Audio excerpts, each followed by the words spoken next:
Isang panibagong update po sa mga motorista po dito sa SM EDSA po.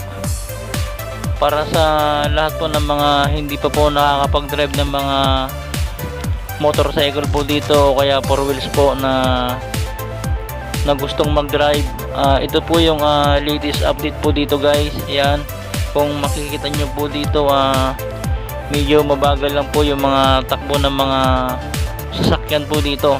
Yan, para kapag kayo ay mag-drive po dito sa EDSA, may idea na kayo kung paano po yung mga sitwasyon po dito, yung traffic po. Yan, kung makikita nyo po yung mga motorcycle po, nandito lang po sila sa gilid. Nasakop na po nila yung bicycle lane, pero hindi na po sila sinisita ng mga MMDA. Yan, dahil sa sobrang traffic. Kaya kung mapapansin nyo, nandito na sila sa gilid po. Yung bicycle lane na po yung gamit nila.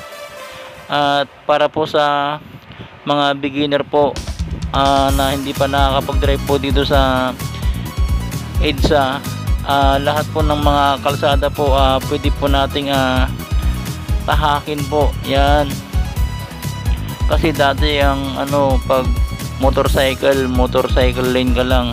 Ngayon iba na po, lahat po pwede mo nang daanan na linya, maliban lang po yung carousel lane po. Yun lang po yung wag yung dadaanan guys. At wag nyo pong gagayahin yung mga veterano na dito sa EDSA na may mga ilan po nating mga riders po na dumadaan pa rin po doon sa carousel lane. Kaya wag po kayong dadaan doon kasi mahirap pag nahuli po.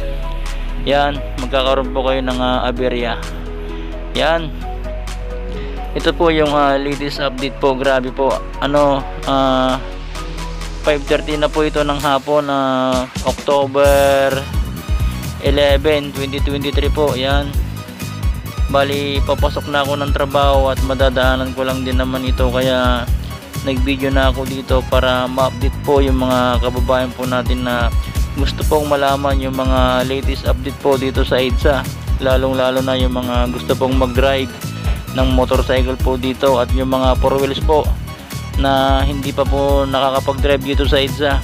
Ito po, kung makikita niyo po, ganito po yung mga sitwasyon po dito. Yan, kaya nandyan po yung malaking estatwa ng time sculpture po na laging nagpapaalala na magbaon lagi ng maraming pasyensya dahil sa sobrang napakaraming motorista po dito talaga sa Manila. Yan, lalong lalo na ang mga motor po, minsan sumisingit po yan. Yan, kaya magbaon ng maraming pasyensya. Yan po, at maglaan po tayo ng maraming oras po para hindi po tayo malate sa ating pupuntahan, kasi hindi po natin alam yung mga traffic po dito na nangyayari. Kaya dapat maglaan tayo ng mas maraming oras para hindi po tayo malate sa ating mga pupuntahan.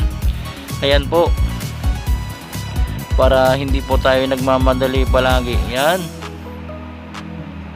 ito po ang latest update po dito sa SM Mega Mall EDSA. Yan, ang dami po nating mga kababayan na riders po dito. Yung mga lalamove po, angkas, joyride. Ayan po, yung mga nagdi-deliver po ng mga parcel po, shout out po sa inyong lahat. At ayan,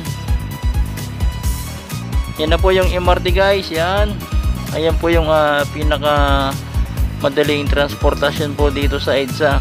Yan, wala pong traffic doon po sa taas. Magkakaroon lang po ng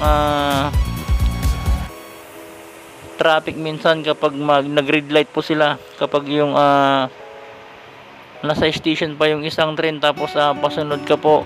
Kaya kailangan pong huminto muna at kailangan umalis muna yung nasa station bago sumunod yung isang train. Yan, ganyan po. Ito naman po yung isang pamilya guys, may hila-hila po silang tulak-tulak po silang kariton dito sa EDSA. Yan, maraming salamat guys sa panonood. Sana nakatulong ako sa mga beginners po na gustong malaman yung mga update po dito sa EDSA. Maraming salamat po.